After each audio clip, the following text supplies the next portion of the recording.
Hello friends, welcome to Integral Affairs. मैं शिवानी गंगवार। आज हम 11 और 12 जनवरी के करंट अफेयर्स इंट्रीगल अफेयर्स पे करने वाले हैं। तो हम अपना 11 जनवरी से शुरू करते हैं पहले क्वेश्चन के साथ। तो हमारा आज का पहला क्वेश्चन है, निम्नलिखित में से कौन सा देश बायस ऑफ ग्लोबल साउथ समिट नामक एक विशेष आभासी शिखर सम्मेलन की मेज़बानी करेगा। बायस ऑफ ग्लोबल साउथ समिट, ये जो शिखर सम्मेलन है, इसकी मेज़बानी कौन सा देश करने वाला है? तो ये जो इसका आयोजन है 12 और 13 जनवरी को होने वाला है, जिसका मेज़बानी हमारा इंडिया, भारत करने वाला है। ठीक है, ध्यान रखिएगा। और ये जो सम्मेलन है, इसका जो विषय, इसकी जो थीम है वो है unity of voice, unity of purpose. इस पर विकासशील देश हमारे जो हैं चर्चा प्रदान करने वाले हैं और भारत इसका मेज़बानी करने वाला है। ध्यान रखिएगा। चलते हैं अपने अगले क्वेश्चन की तरफ। अगला क्वेश्चन है, मेंस FIH हॉकी विश्व कप का कौन सा संस्करण 13 से 29 जनवरी 2023 के बीच उड़ीसा में आयोजित किया जाएगा? तो कौन से नंबर का संस्करण है जो आयोजित किया जाएगा उड़ीसा में 13 से 29 जनवरी तक? ध्यान रखिएगा, 15वां, ऑप्शन सी 15वां संस्करण जो हमारा होगा उड़ीसा में आयोजित किया जाएगा। ये जो है जो भुवनेश्वर के कलिंगा स्टेडियम में होगा। ध्यान रखिएगा, कलिंगा स्टेडियम। और राउरकेला भारत में कहाँ होगा? बिरसा मुंडा अंतर्राष्ट्रीय हॉकी स्टेडियम में। स्टेडियम के नाम भी ध्यान रखिएगा। अगले क्वेश्चन पे बढ़ते हैं। अगला क्वेश्चन है, हाल ही में राज्यपाल RN रवि ने तमिलनाडु के किस शहर में ऑक्टेव 2023 उत्सव का उद्घाटन किया? तो किस शहर में किया है? तंजावुर। 3 जनवरी 2023 को तमिलनाडु के तंजावुर में ऑक्टेव 2023 उत्सव का उद्घाटन किया। और ये जो आयोजन है, कब से कब तक किया गया था, ये भी ध्यान रखिएगा। 3 जनवरी से 6 जनवरी तक इसका आयोजन किया गया था। ठीक है, अगले क्वेश्चन पे आते हैं। हाल ही में उड़ीसा के मुख्यमंत्री नवीन पटनायक ने किस शहर में अत्याधुनिक हॉकी स्टेडियम का उद्घाटन किया है? तो उड़ीसा के जो मुख्यमंत्री हैं नवीन पटनायक, इन्होंने किस शहर में हॉकी के स्टेडियम का उद्घाटन किया है? तो नाम ध्यान रखिएगा, राउरकेला। यहाँ पर हॉकी का स्टेडियम उद्घाटन किया गया है। और इसका नाम, इस स्टेडियम का नाम है वो जो स्वतंत्रता सेनानी भगवान बिरसा मुंडा है, उनके नाम पर इस स्टेडियम का नाम रखा जाएगा, बिरसा मुंडा जी के नाम पर। और ये दुनिया का सबसे बड़ा हॉकी स्टेडियम भी बताया जा रहा है। और किसके नाम पर रखा जाएगा, ये इसका इम्पॉर्टेंट क्वेश्चन है। बिरसा मुंडा के नाम पर ये इसका उद्घाटन राउरकेला में किया जा रहा है और सबसे बड़ा स्टेडियम भी बताया जा रहा है। और जो अभी हमने ऊपर क्वेश्चन पढ़ा था, जो FIH हॉकी विश्व कप जो खेला जा रहा है, वो भी यहाँ पर खेला जाएगा। ठीक है, नेक्स्ट क्वेश्चन, भारत में कितनी वैज्ञानिक और औद्योगिक अनुसंधान परिषद प्रयोगशालाओं को उनकी विशेषता के क्षेत्रों में अनुसंधान और नवाचार के वैश्विक केंद्रों में बदल दिया जाएगा? तो 37 वैज्ञानिक औद्योगिक अनुसंधान परिषदों को बदला जाएगा। ऑप्शन बी इसका हमारा सही उत्तर हो जाएगा। नेक्स्ट, हाल ही में किसने फिनटेक फर्म गोल्डन पाई टेक्नोलॉजीज को डेप्ट ब्रोकर लाइसेंस जारी किया? तो सेबी ने जारी किया है। इसके साथ ही जो गोल्डन पाई ऋण ब्रोकरेज लाइसेंस प्राप्त करने वाला ये जो पहला ऑनलाइन ब्रांड प्लेटफॉर्म प्रदाता भी बन गया है। साथ ही साथ ध्यान रखिएगा। नेक्स्ट क्वेश्चन पे चलते हैं। नेक्स्ट क्वेश्चन है, हाल ही में किस बैंक ने अपने ग्राहकों के लिए पूरी तरह से देसी डिजिटल चालू खाता प्रदान करने के लिए ओपन के साथ साझेदारी की है? तो एक्सिस बैंक। ऑप्शन डी हमारा इसका सही आंसर है, एक्सिस बैंक ने साझेदारी की है। और ये जो पूरी तरह से डिजिटल चालू खाता लॉन्च करने के लिए किसी फिनटेक कंपनी के साथ एक्सिस बैंक की ये हमारी पहली साझेदारी है। ठीक है, ध्यान रखिएगा, इनकी ये पहली साझेदारी है।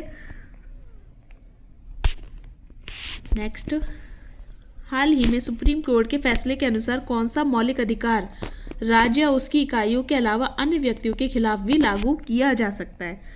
तो अनुच्छेद 19 और 21 के अनुसार सुप्रीम कोर्ट ने कहा है कि संविधान 19 और 21 में जो निहित मौलिक अधिकार है वो न केवल राज्य और इसकी इकाइयों बल्कि अन्य लोगों के खिलाफ भी लागू किए जा सकते हैं। साथ ही साथ ये भी हो गया है कि अब सिर्फ राज्य ही नहीं, आम नागरिक के खिलाफ भी इन अनुच्छेदों का प्रयोग किया जा सकता है। तो ध्यान रखिएगा अनुच्छेद 19 और 21, ऑप्शन बी। नेक्स्ट, हाल ही में किसने भारतीय सेना के लिए लो स्मोक सुपीरियर केरोसिन तेल लॉन्च किया?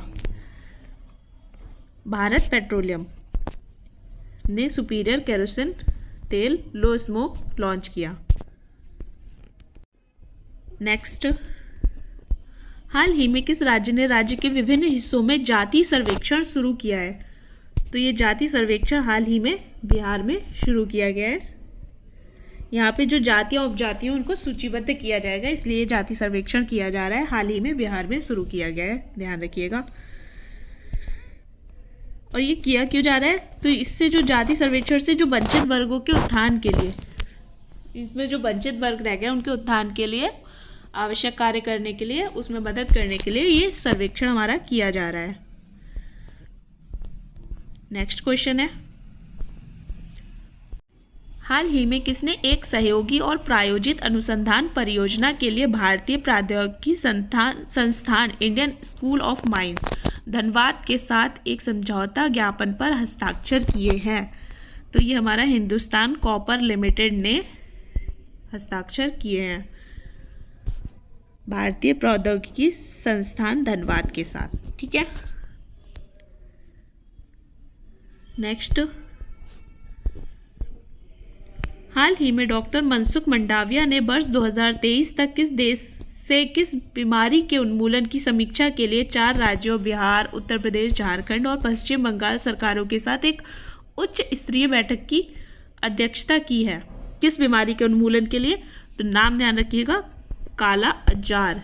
इस बीमारी के उन्मूलन के लिए 4 राज्यों बिहार, उत्तर प्रदेश, झारखंड और पश्चिम बंगाल की सरकारों के साथ उच्च स्तरीय बैठक की अध्यक्षता की जानी है। नेक्स्ट, हाल ही में किसने एक अनुसंधान परियोजना के लिए भारतीय प्रौद्योगिकी संस्थान धनबाद के साथ समझौता ज्ञापन पर हस्ताक्षर किया है? तो ये हमारा रिपीटेड क्वेश्चन हो गया है, इसका आंसर था हमारा ऑप्शन डी, ठीक है, जिस पर हम चर्चा कर चुके हैं। नेक्स्ट,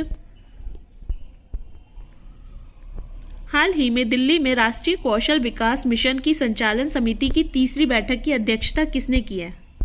दिल्ली में आयोजित हुई है और राष्ट्रीय कौशल विकास मिशन की संचालन समिति की 3री बैठक की अध्यक्षता हमारी की है धर्मेंद्र प्रधान ने। नाम ध्यान रखिएगा, ये जो कौशल विकास मिशन संचालन जो समिति की बैठक हो रही है, ये हमारी बैठक, ये मिशन कब शुरुआत की गई थी? तो ध्यान रखिएगा 2015 से इसकी शुरुआत की गई थी।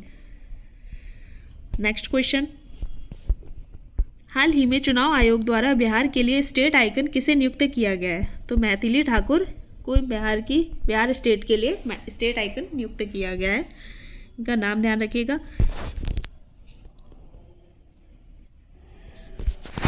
साथ ही ये भी ध्यान रखिएगा कि ये बिहार के पारंपरिक लोकगीतों को मैथिली और भोजपुरी और हिंदी में गाती है, ठीक है।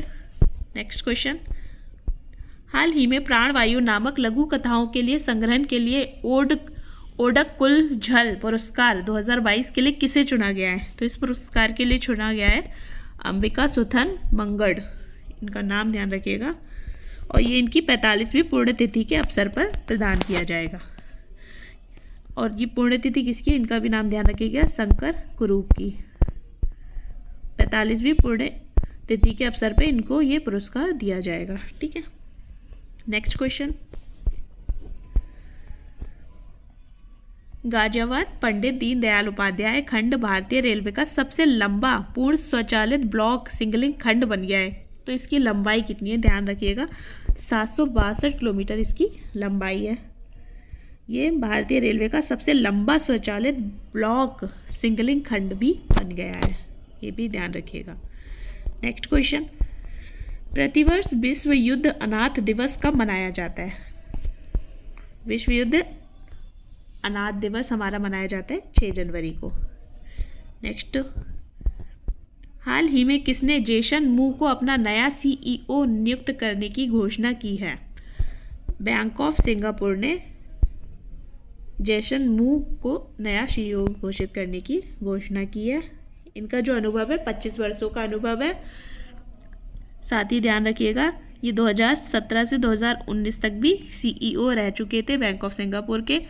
और साथ ही ध्यान रखिएगा बैंक ऑफ सिंगापुर की जो स्थापना है वो कब हुई थी, 2010 में। तीनों ही क्वेश्चन इम्पॉर्टेंट है एग्जाम पर्पज से। नेक्स्ट क्वेश्चन,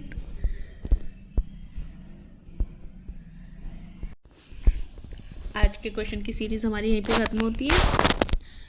इस क्वेश्चन की सीरीज़ के लिए जिसको भी इसकी PDF चाहिए हो वो हमारे टेलीग्राम लिंक को ज्वाइन कर ले। और जिसको भी वीडियो पसंद आई हो वीडियो को लाइक करें, कमेंट करें, सब्सक्राइब करें हमारे चैनल को, साथ ही साथ वीडियो को शेयर भी करें। और PDF को टेलीग्राम लिंक ज्वाइन करके वहाँ से डाउनलोड कर सकते हैं। Thank you so much.